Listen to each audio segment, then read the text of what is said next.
I think I got signed for 3 million next year. It's gonna be great. Yeah, I'm just laughing because I don't know how the Nationals are trying to play off that they're a small market team. You're in the nation's capital. There's not really many teams that can justify it in 2022. Yeah. If you can't make money, sell it to someone who's going to give you a bunch of money, and then let them spend their money. Yeah.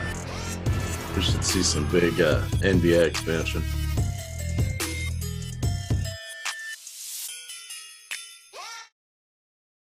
All right, Stokastic, here we go. It's your old pal EMac coming to you on a Friday, a holiday Friday, as we have a 3-day weekend, at least most of us here.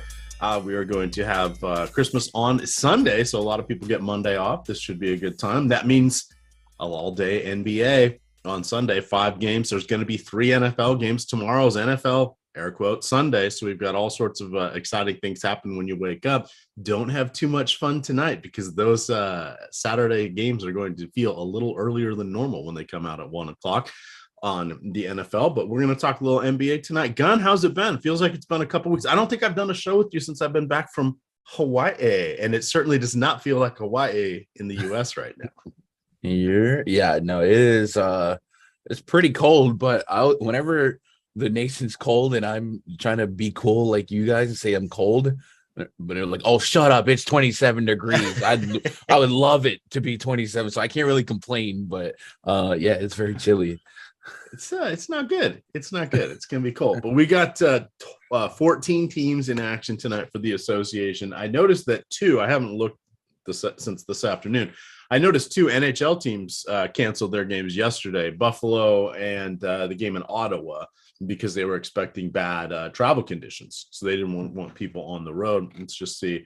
Those are the only 2 games postponed. Looks like football's okay and basketball's okay. So shouldn't be too much of a challenge for us, but one never knows. There'll be plenty of pivots tonight. Again, tonight is a mega 14-game slate because the association is off tomorrow.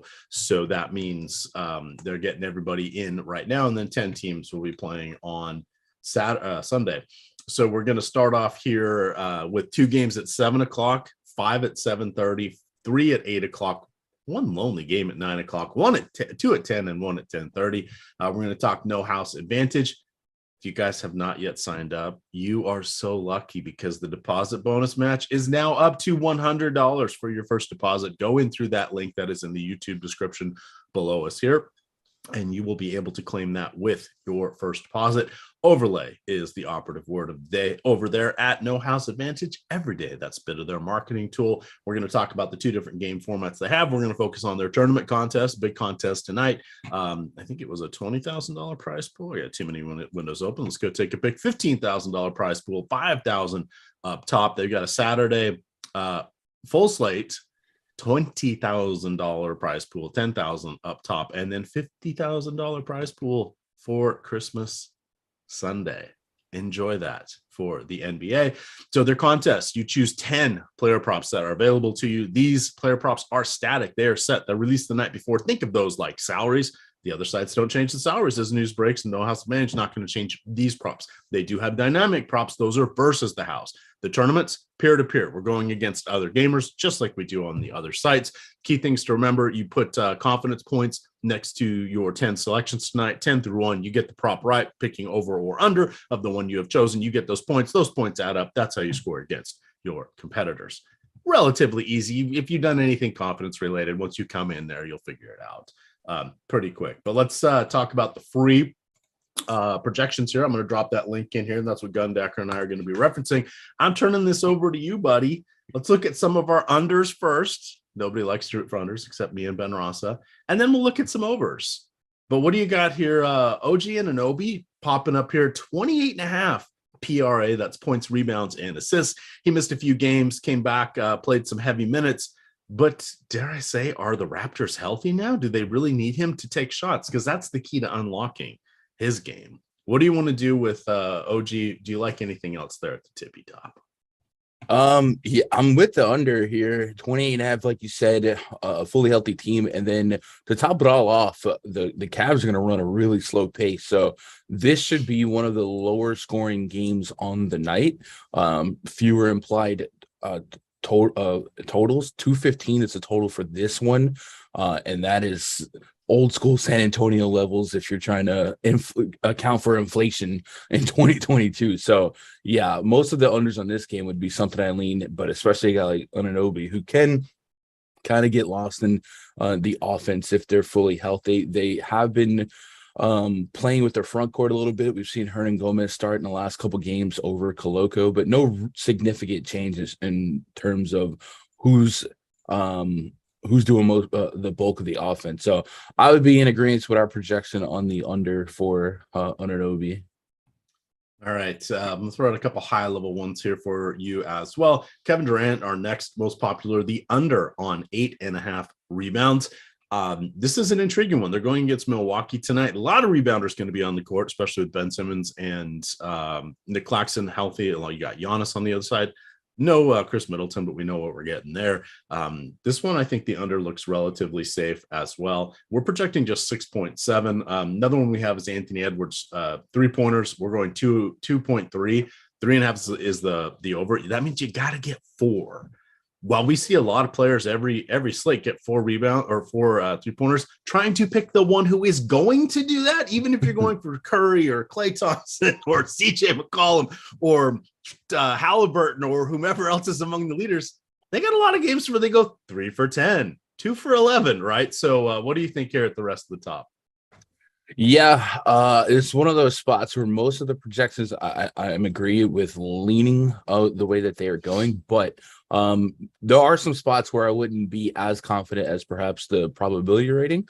For instance, you mentioned Kevin Durant. There's certainly a range of outcome for the Nets and the Bucks to become kind of a shootout and faster in pace with the Bucks whenever they do get in those type of games. And the Bucks are actually 2-point dogs, and that's a rare thing as well for a team like Giannis. So there's at least some spoiling outcomes for Durant to fall into more rebounds, but I would still lean the under. I just don't know if I would be as confident as that probability rating.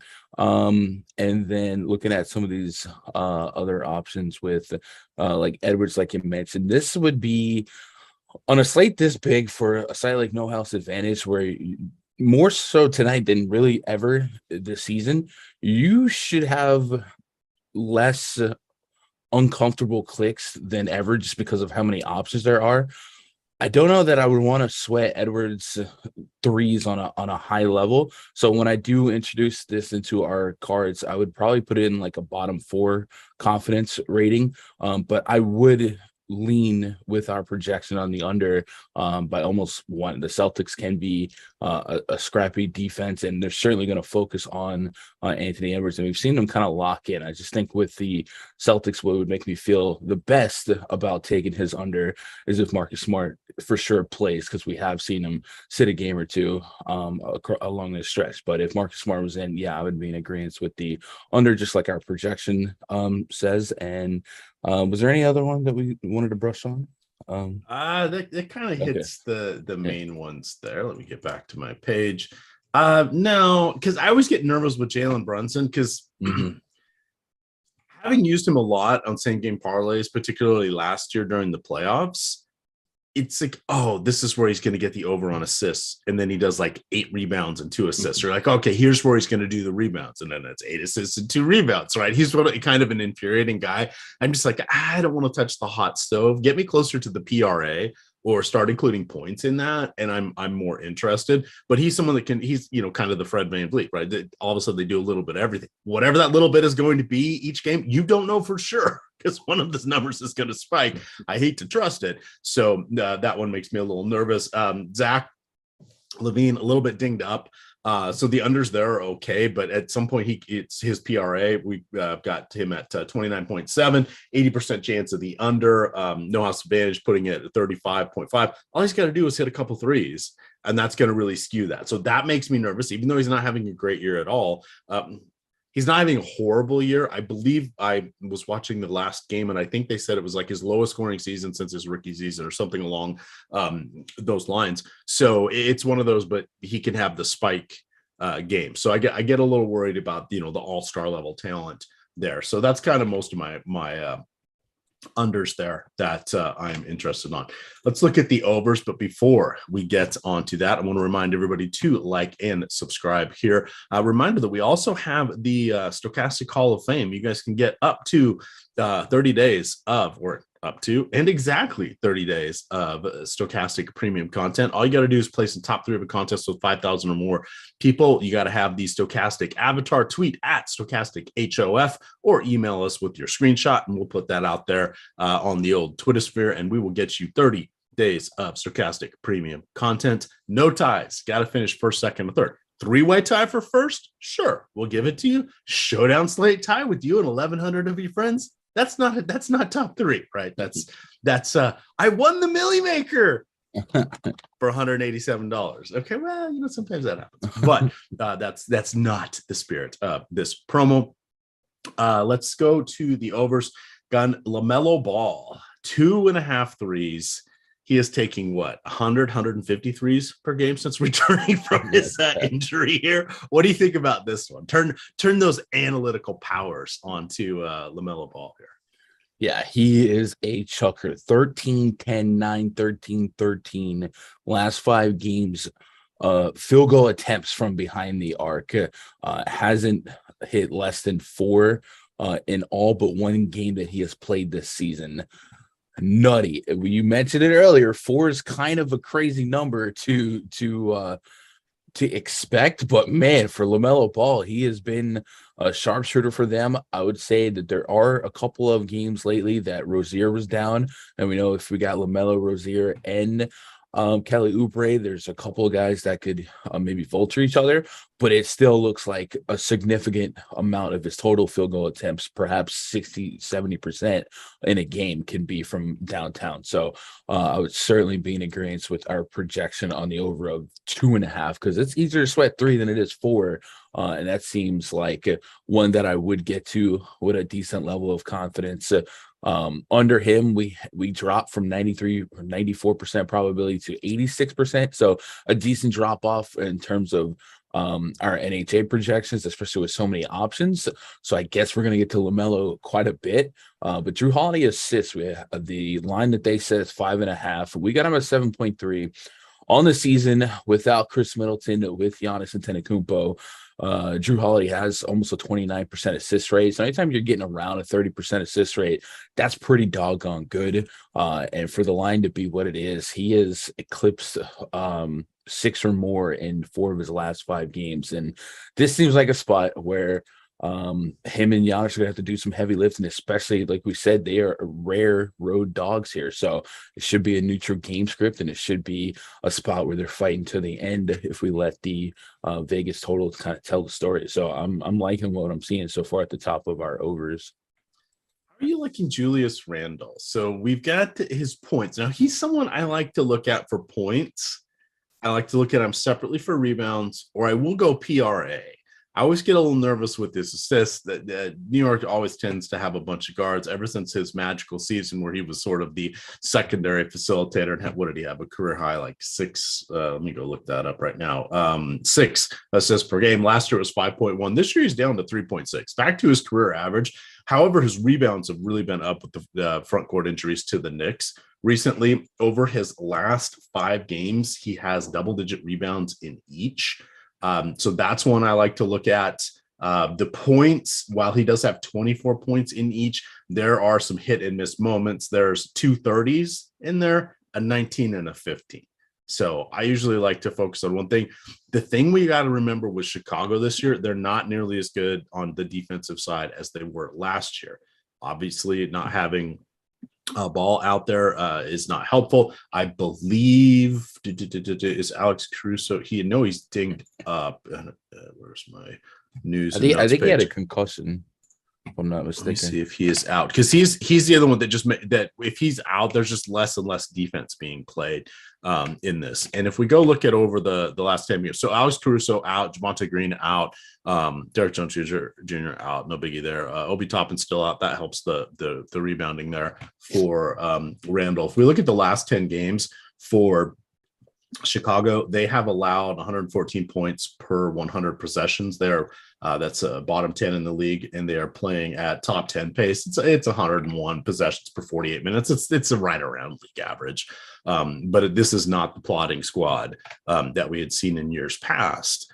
I kind of like Julius Randle. So the one thing we have here, so we have a new thing up at the top here of this page where we can just type in the player's name and it'll sort it. So I could type in Randle and I can say, okay, rebounds 9.5.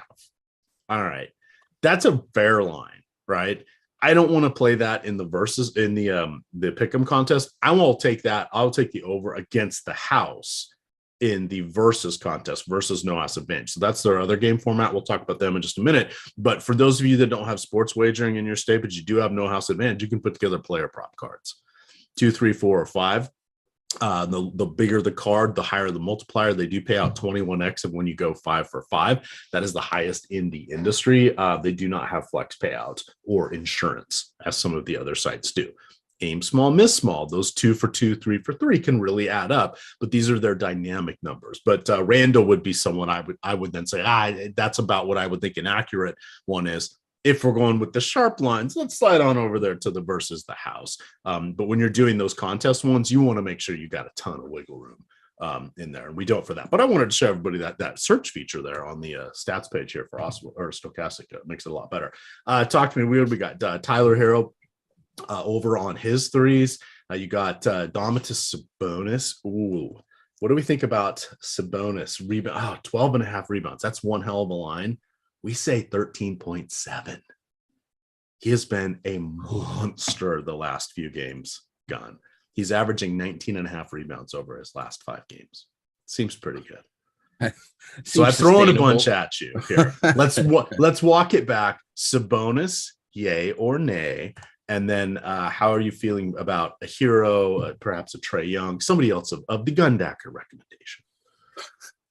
All right. So for Sabonis and really anyone in the league, even if you're Rudy Gobert, those type of rebound lines, I usually kind of stay away from and just hope it works out. But if we do want to get some action on Sabonis, he is sustaining almost a 29% assist rate this season. And they have his assist line at 4.5. We project him at 7. That's almost an 84% probability of hitting the over here. So for the sake of getting some action on Sabonis, that's the line I would attack. I would personally probably stay away from the rebounds and stick to the assists. He has eclipsed this 4.5 assist line in 5 games straight. So that's where I would be shopping for Sabonis. On some of these other guys here at the top, you mentioned Tyler Hero threes. He is the catalyst, I guess, of that offense when it comes to shooting. I definitely have been picking on the Indiana Pacers all year. They run such a fast pace and parlay it with such a bad defense that it's really just a great spot for anyone, especially someone that might logistically play 40 minutes once you get through that injury report and all the dust settles. So a guy like Tyler Hero, who's going to take, much like LaMelo, 70% of his shots from downtown, it's a really good spot to attack his overs on threes as well. 11, 9, 15, 17 three-point attempts in his last 4 games. So that's what you're dealing with him. So I would add that to my list of overs. Trae Young assists at 8.5. He's one of those guys that pushes the high 30s in assist rate. I like it more. I feel better when it's without DeJounte Murray, but he's certainly shown a propensity or an ability rather to exist with DeJounte this season. So I wouldn't be that pushed away by that line. What would probably deter me a little bit more is perhaps the Detroit Pistons existence and the 8.5 point spread. I think that does leave the door open for things to get a little bit funky because the Hawks are looking as healthy today as they have this season, and they have just got off a stretch where they were missing upwards of 3 starters in their lineup. So I would be worried about the scoreboard, but I would still be in agreement with our over on that projection. Damian Lillard's at 3.5 threes. That's just in the bucket of I really don't want to sweat anyone on a 14-game slate to hit 4 threes unless it's somebody like a Melo that is going to take 17 of them. But I wouldn't fault you if you wanted to get a little bit different. I know me and Terry have discussed the game theory and strategy when it comes to no house advantage and how to put together cards. I'm finding that strategy is more fruitful on smaller slates because of the likely duplication. One of the negatives on a bigger slate is there's going to be a lot of ways to get that perfect card. So it's not like a showdown DFS where if I fade LaMelo for somebody else that hits the over and everyone else has LaMelo and he hits the over, we all could hold hands at the end of the day because there's only a finite amount of points to be scored. So I don't tend to get as contrarian on the bigger slates for no house advantage because there's really no point to it. So a guy like Lillard hitting 4 threes, probably something I wouldn't include a ton because I don't think that we need to get that different on a big slate like this. But for the most part, though, I'm really liking the top 10 of our projections. That makes sense. The other thing to remember, it's kind of interesting. We've seen a few ties up near the top there, and they do have the top heavy prize pool, so it kind of feathers things out. But we have seen a few trains on a couple different occasions. The one thing you do want to remember is tonight the contest has 1,200 people in it. It'll probably get, even if it gets up to 800 entries, that's going to be 75% full. I'm doing my math incorrect. Yeah, about 75% full. So I don't have my calculator showing the history, but what I did is I said multiply 800 people being in there times the $15 entry divided by the $15,000 prize pool, meaning they're going to pay out $3,000 more than they're taking in. And all of a sudden you're looking at overlay. So you're looking at there's a couple different ways you can calculate overlay. Neither is wrong and neither is 100% correct. It just depends on your viewpoint. If you're taking how much am I getting, dividing that by the number, by how much I put in, or how much are they paying out, less how much I pay, the rake would be in reverse engineering it, right? It's because it's fractions. There's two ways you can calculate it. You're going to get about 20%, better way of saying it. Most of their NFL slates have barely hit 60, 68%. And they do NFL, that's both for NFL, their early main slate that they do where they run all the early games together. They do an afternoon game, and then they do showdown games. They do single slate stuff. So they're running pretty good overlay there. And that's something that's quite helpful on that one.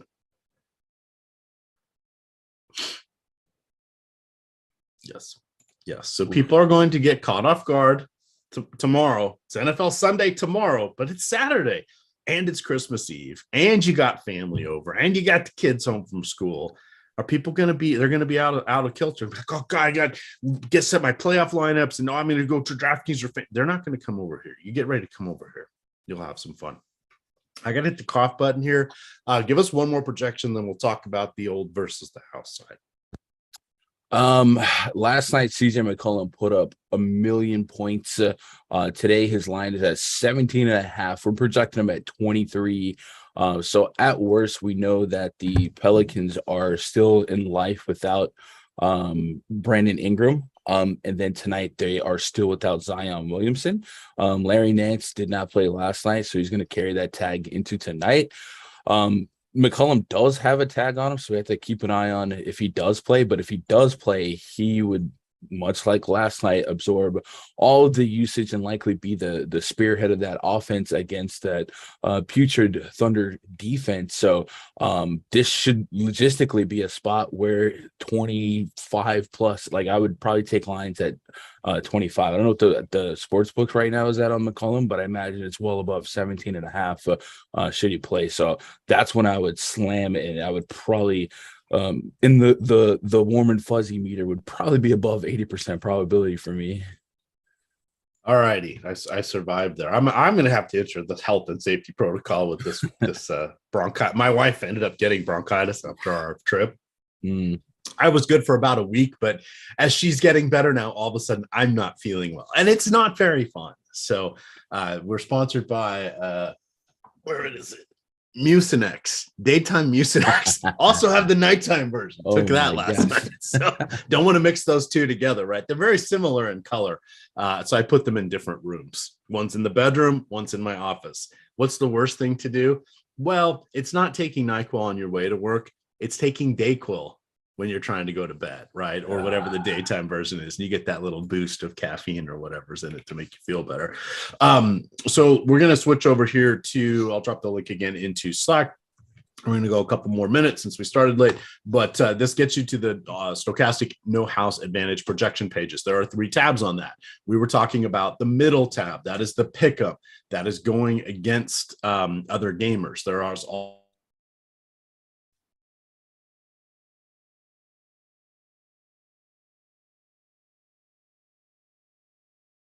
beep. Okay, I thought it was me. Okay. Sorry, I can see I am plugged into the router.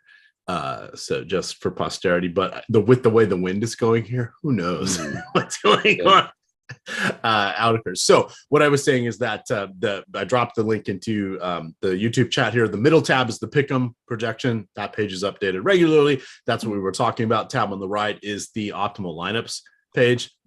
Seems confusing. I don't know what I want to pick. Let's go over here. And you don't even need to download this and upload it. You can, but I like to come over here and look at it and say, oh, look, a lot of Jalen Brunson under rebounds, a lot of Julius Randle over on points. Oh, I see LaMelo Ball over on 3-pointers made. That kind of helps me quickly eyeball when I want to put in my top 4 or so slots. So there are many ways you can use that page if you don't like staring at the matrix of just one big number. And then now we're going to talk about versus the house. So this is the dynamic wagering here that No House Advantage has. So we can go in and check and see what stats are available. You had mentioned the McCollum, right? Let's see if that one's on here. So they don't have CJ McCollum in their line, probably because they didn't have the Zion number out. They don't like to post anything on their dynamic lines if there's a questionable player. So what was the other one I was really high on? McCollum himself is questionable with a calf. So thank you. I was not aware of that. I'm looking. I had pulled up Odd Shopper. I get too many windows. Okay, so over here in Odd Shopper, I was looking for CJ McCollum.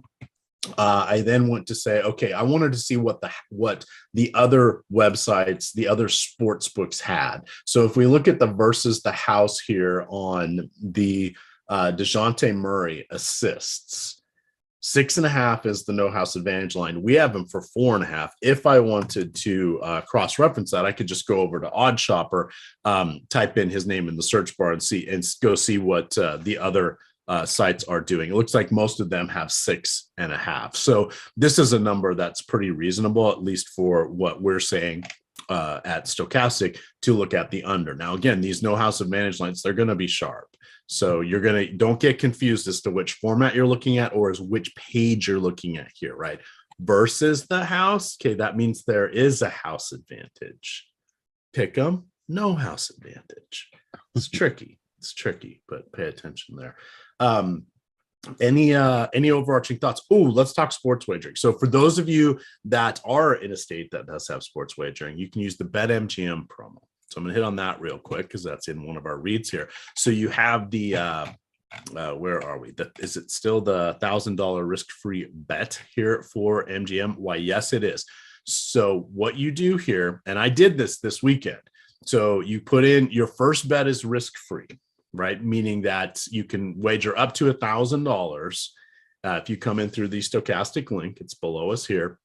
2 things are going to happen. Once you make a deposit of at least $10, you make that wager, it settles. 1, that wager is risk-free. Your first one's risk-free no matter the amount. And 2, as soon as you put in a $10 bet and it settles, they're going to give you a promo code immediately that pops up on the screen and then goes to your little inbox over there on BetMGM, and it gives you a code that will give you 2 free months of Stokastic premium content. Quite easy. Very simple. I was impressed at how slick that was. How does the risk-free stuff really work? So I put $1,000 in, Ken, because, why not? It's a risk-free bet. I lost. It was very sad. I chose the under. I live bet the under 45.5 of the New England Las Vegas game. So let's just say I wasn't thrilled with that touchdown. That probably would have been overturned. Not the one at the end of the game. The one before that probably would have been overturned if that was in Foxborough. Oh, well. So what happens with the $1,000 risk-free bet? They get whatever your wager was, as long as it was more than, I think it's more than $100. They divide it by 5, give you 5 bets plus the remainder. So I have 5 $200 tickets. I've already used one, cashed that one. So I'm working my way back to get my $1,000 back. I have through Christmas to use them. I think you get 7 or 8 days to use it, but it's very slick, very helpful. And I was very happy with how it worked out. Well, not that I lost, but everything else that's in the advertising was very easy. So if an old can figure this out, you guys got this. You don't need me telling you how to do it. Other than it does work, and it's pretty helpful. Here, any other ones you want to talk about? Last one, James Harden. This feels like a tricky one. 9.5 assists, lofty number, but he's a facilitator now. 3-time NBA scoring championship, averaged 29.5 points in 10 years at Houston. He's a facilitator now. Do you think he gets double-digit assists tonight? 9.5 is the dynamic line on No House Advantage. Yeah, that's a tough one to sweat. Averaging 10.3 on the season, one of the slowest paces on the entire slate tonight, and that's product of the Sixers. This is just a 215.5 total. It's very much a coin flip for me. I think I might lean the under, but it's not. There's no confidence either way. That's when I wouldn't want to sweat on a 14-game slate, and it's more so because of how low scoring this game projects. Yep. And so that's kind of we'll wrap up with that. So all of a sudden you're going to go from seeing a bunch of 80 and 90% likelihood wagers to, damn, I barely get any above 60, 62%. It's because these are dynamic. We should see a few that are a little higher than that because there's no technically no vig in or vigorish or juice, if you will, in these bets. It is because of how they set their lines, but the points, it's going to be more neutral. But the smaller the category, like shots on goal or touchdowns or things that are more event-based, you're going to get a slight edge by going to No House Advantage and the other websites that can't say minus 130 on this, right? Because that's sports wagering. They've made this a fantasy game. You pick 5, you get them right. You get a multiplier to win, right? So it's a subtle difference. So again, you get a little sticker shock bouncing between these, but guess what? That's what sports wagering is. It's thin margins. So you got to be smart about it. That's why we have Odd Shopper. That's why we have the No House Advantage page set up for you guys. So we're going to get on out of here, but you can follow Gundacker on Twitter at Gundacker. I'm at EMac DFS, and No House Advantage is sponsoring the Deeper Dive and Live Before Lock with 30 extra minutes. So you're going to get 2 hours and 45 minutes of NBA coverage starting in 40 minutes. You're going to get Laffy and Adam, and then you're going to get Greg and a special guest going for 90 minutes. That's 90 minutes. It's a holiday show. Thank you to producer Mike. With that, gamers, good luck.